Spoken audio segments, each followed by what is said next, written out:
I wanted to say about just the life at home. Unfortunately, my parents got separated when I was about 14, 12 perhaps. So I did live with my mom and brother, and we had a pretty big apartment. We had 4 rooms, but it's pretty much standard thing. And however, winters were pretty difficult because these apartments were heated with hot water. So it's like thermo plant or something like this right in the middle of the back area of the block apartment, and we just didn't have enough heating in the winter time. And I do remember I had these gloves. My grandmother actually was just doing these gloves, hats, and stuff from cotton. And I had my gloves when I would come back home from playing outside in the snow. My gloves were just being really soaked. I would put it on those.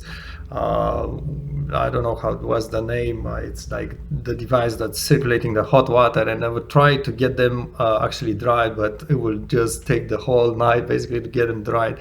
And we will just not really feel like cold at home, but it wasn't warm at all. And I say it in the other episode. Many people would just turn the stove, the gas stove, on all night long. The gas was pretty cheap, and now the problem was with hot water. We didn't have hot water. Perhaps I'm just screwing a little bit through my memories. Perhaps 1 or 2 hours a day, and maybe not all the days through the week.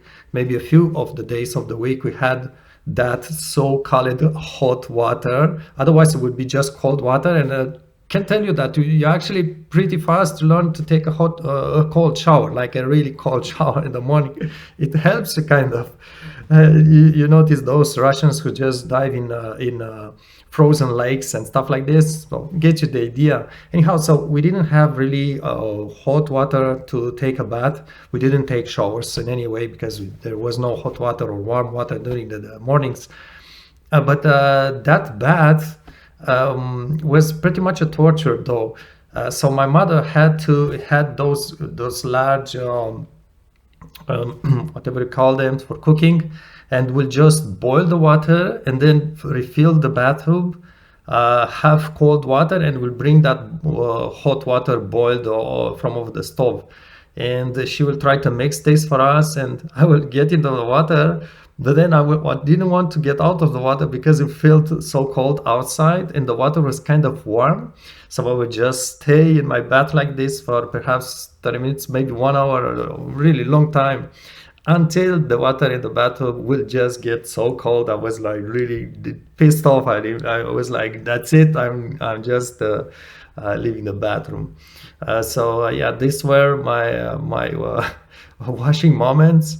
And you see, I was describing at some point that we had, this is interesting, that we had local food, only local food. There was really no import food. If there was any import food or cloth, that will be on the black market, and that will be from the, the capitalist countries. But the most part of the food was really made local.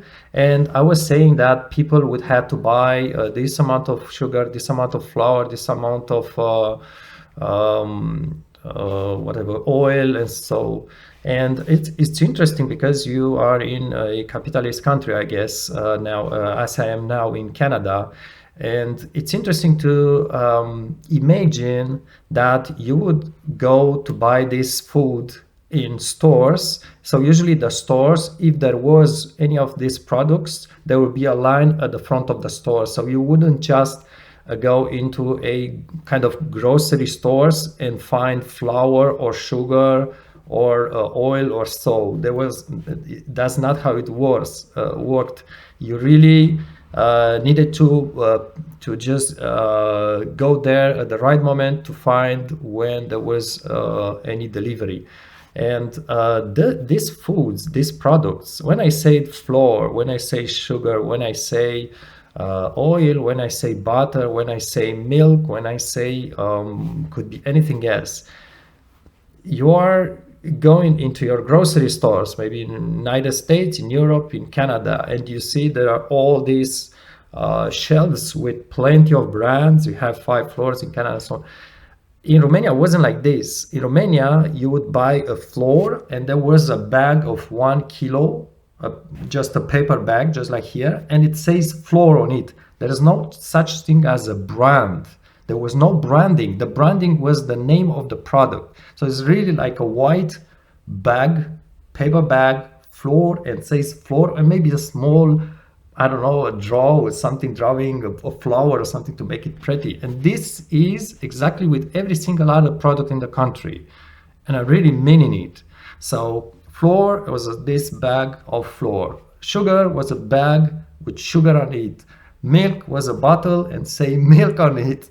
Um, Sour cream, we didn't really see sour cream. It was very rare. Butter was just 1 pound of butter in a pack, like paper pack, and says butter on it, and that's it. That's all. Oil, we had perhaps sunflower oil, maybe a second type of oil, if I remember well, and it says oil, sunflower. Take it and be happy and just get on by your life, And that was it.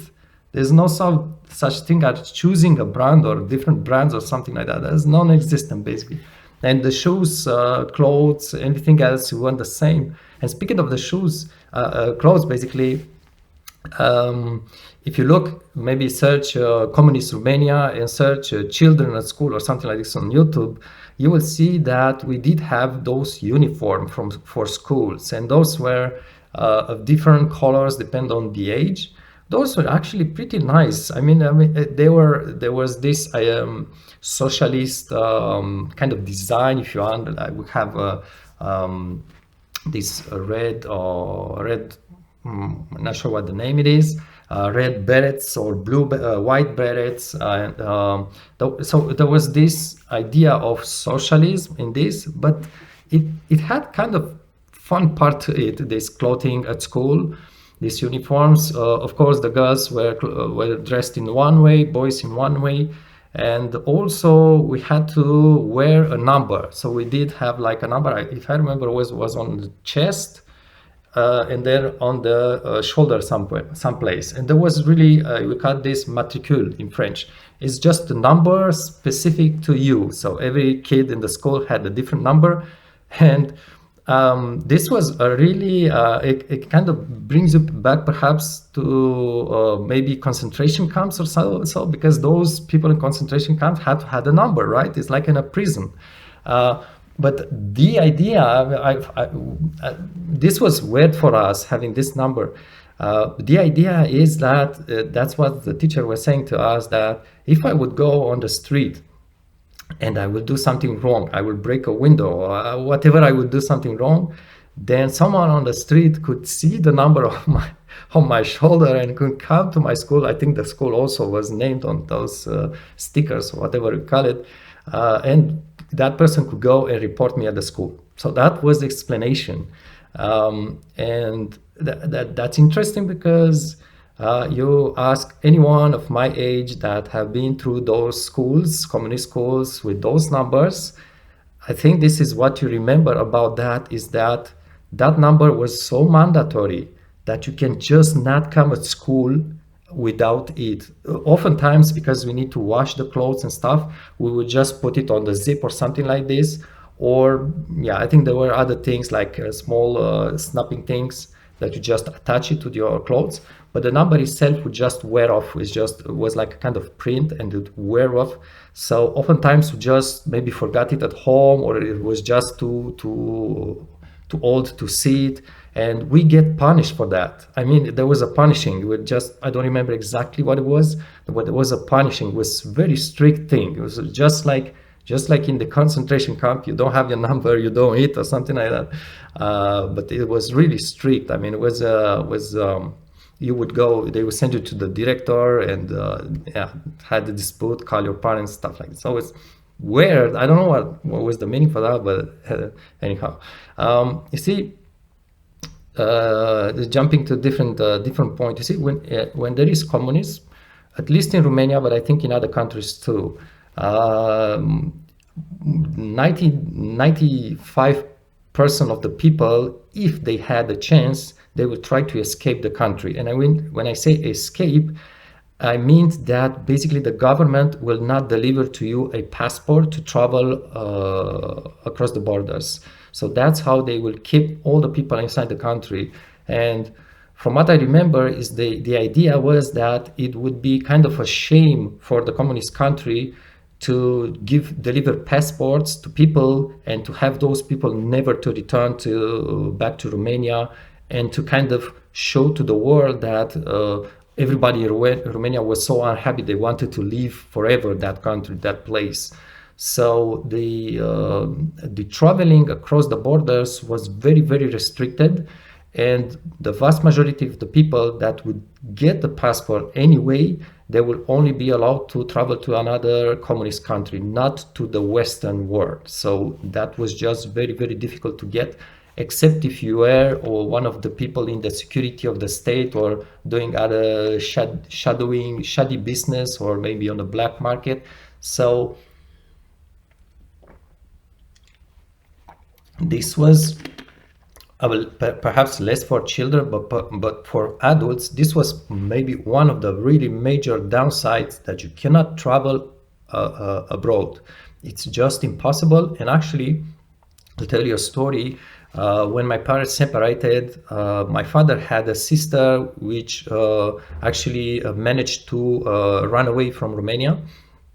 I can tell you maybe in another episode how the people would do that.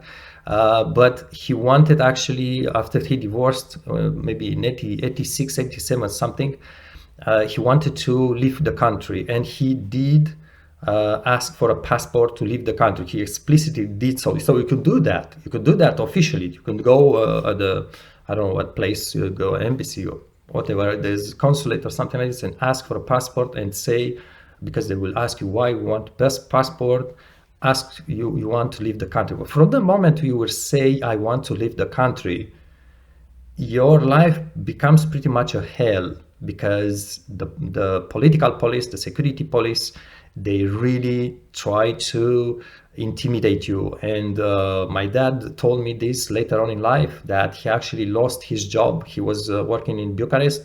He had to move away from Bucharest, move to another city. Actually, it wasn't even a city. Moved to another location to work there, a very hard job, very difficult job. So he was really punished. He had how to call this, uncalled visits, sudden visits to his place. They searched his place. I mean, he wasn't a criminal. He just wanted to leave the country. He searched his place, and he searched. One of the things they will search is that people in Romania, we try to have kind of contact with the exterior, and there was basically one way to do so, and that's called, you can type on Google, it's no longer, I think it maybe still exists today, but there was a radio station, I think in Germany, that was emitting on short waves. So we can catch those short waves with our radios. And we will always listen to this radio station. It was a really faint listening. It was very hard to catch them and listen to them. But we will listen to this radio station in Romanian from the Western world. And this was our kind of contact and kind of source of information, of honest information from the outside world. There was nothing else. There was no way to know what's happening in the outside countries, non-communist countries, other than this radio source. And the police came to his place and they searched the first thing, the radio. They checked his radio, if he was tuned on this radio station. If he was tuned on this radio station, my dad would have been, I don't know what level of trouble, but he would have been in trouble. Yeah, he got searched at home just because he asked to leave the country. And obviously he never got that passport anyway. I think almost makes me smile how he even thought to ask that thing. He had no chance whatsoever to get any passport, but he got trouble instead. So he was maybe foolish at that time. I don't know if he was depressed or something after the divorce. Speaking of divorce, oh, that's interesting. And this maybe more adult people will get interested to this.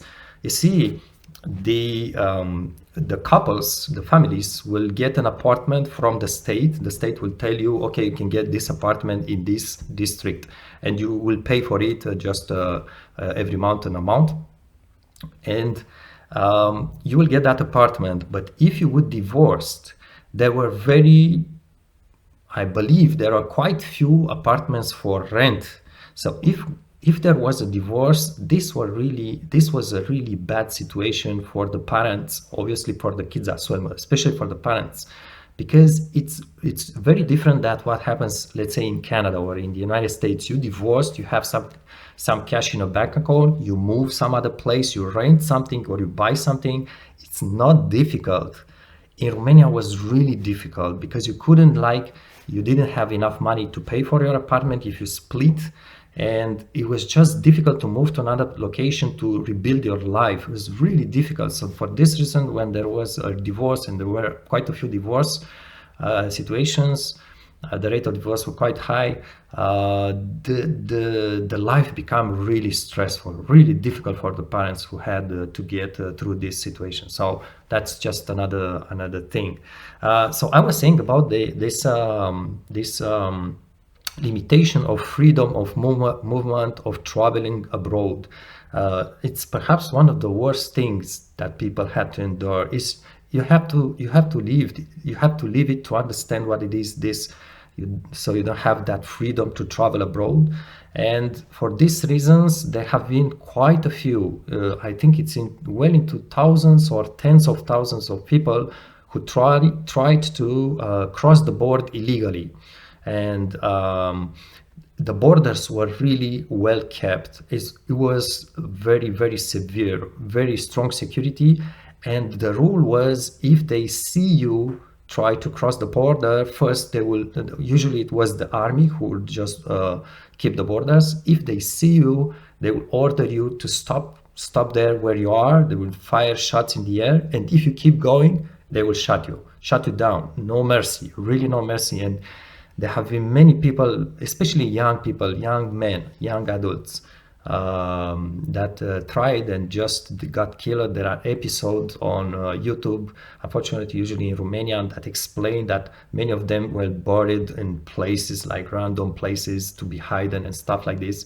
And if they capture it actually alive, from the testimonies of a few of them that have been talking lately, they will beat you in such way that you will never, and I mean never, ever try to do that again.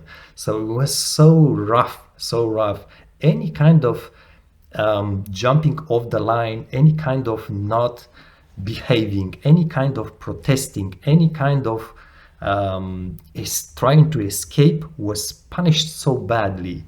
And let me see, I want to say something. Oh yeah, but it's perhaps funny. I find it funny because, you see, when we were in Romania, we knew about the West, we knew about the Occidental world, and trust me, for us, it was like another planet, complete another planet. I understand. I live now in that world, and I understand what it is to live there. I understand what the struggle of life is, to find a job, to keep a job, to have a home, to raise kids and so on, to go to school, competition, and all these difficulties but we didn't know about these things. We actually had no clue about these things, and we thought that being in France, being in the USA was like being in, I don't know, in a completely different planet. We thought it's just like the most thing that you can get in life, like the best.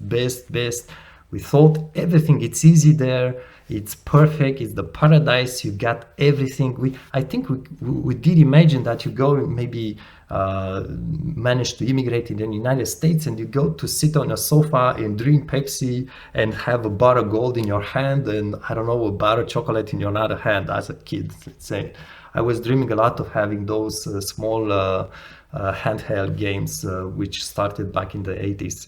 So with the US, the image of the US and any capitalist country was so idealized by us that those people wanted to really cross the border with the risk of their life, and many died.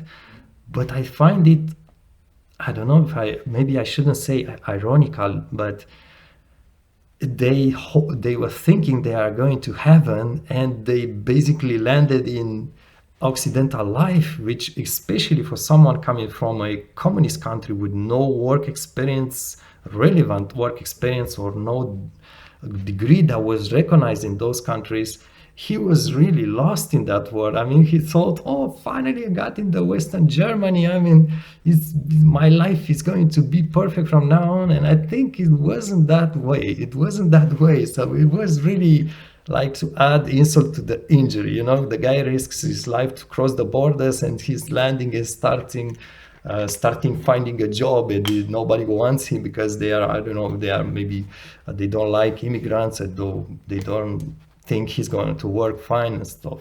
Anyhow, that's just another part. Let's see what I have here. Yeah, maybe an interesting point. How did Romanians see Ceausescu? I can tell you that we were very well aware of Ceausescu, who he is, that he's the leader. We did has this image that he was the guy who owned the country, who really kept us in leash, every single person in leash. We really had this image of Ceausescu, and perhaps of his wife too, that he was the big boss and the scary boss, like a scary godfather, if you want. Someone really that can end your life, or at least throw you in prison, or at least beat you like no mercy. So we were really scared of him, and at the same time, I think we did hate him. I think we did blame him for our lack of freedom, for our pretty constant fear of doing something out of the line. We really didn't like that guy. We really just perhaps hate him. I would say perhaps hating. And that was interesting, you see, to see this guy being judged in 89. So December 89, there was actually was coup d'etat. I don't know what's in English. They call this revolt, but it wasn't really a revolt. So it was impressive to see the guy sitting. Actually, they put the guy in a classroom, kind of a classroom, and with a small court. Well, it was like just kind of couple of military people just before shooting him. And it was strange to see a human being. He was with his wife, by the way, at the same point.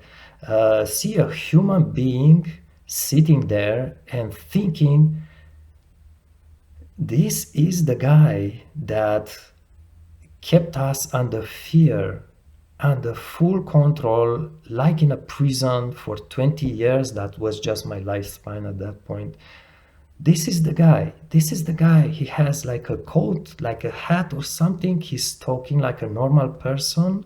He was really still bossy, really still bossy until the last moment. But I was thinking, this is the guy. It's a human. I mean, I think I was pretty shocked to realize that it was really a human being who had the control over an entire country, and such control like fear, almost terror if you did something wrong, no freedom, hunger, lacking many things.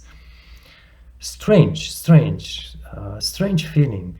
And also, I have to say that when we had this fear, we had two things in mind. First was Ceausescu, and the second was this body of the security, political police, this body. These were many people. I think there was into tens of thousands of political police members, which we can tell is just like a military in the state. It's just they will wear plain clothes, but they were really like a military, a kind of oppressive organization. And this was the second thing that we were fearing: Ceausescu and his political police. I would call it political police. It's Securitate or security, the real name. We were fearing these people, and I can tell you something. You know, we all know, I think, at this point, what were the Nazi from Germany, and those military guys. You can see them maybe in footage. These people were really harsh people. Let's just put it that way, harsh people. And this political policy of Ceausescu was the same thing. These people were really mean, harsh on you. If you were caught doing something wrong, if they went to get you and just start questioning you and stuff like this, these were nice people. That's scary. That's really scary to see these people in a country in 20th century or so. It's very scary. And these people, I don't know, I think these people just changed. Their character just changed because once the communists fell, these people were starting being kind of nice again. But during those times, these were really, I don't know how to describe them. It's like wolves, if you want. And also, these were the people that really reacted very badly when the revolt started in '89, the first days of the revolt. But that's another story. Okay, let's. Yeah, I have this maybe this last part of this video about a little bit of cult of personality of Ceausescu. You see, we did have at least one newspaper or maybe two newspapers that I remember. And I remember I had kept one after 1989. I kept one, but then I threw it away, sadly.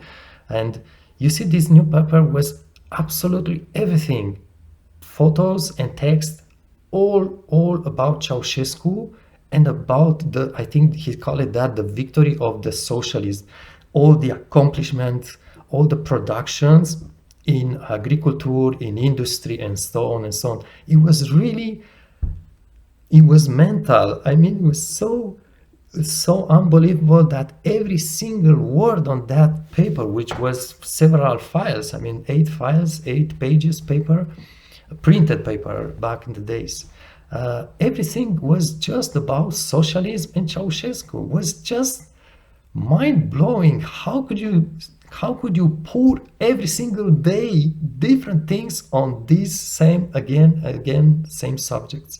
So this was part of the cult of personality, and the second part was on TV.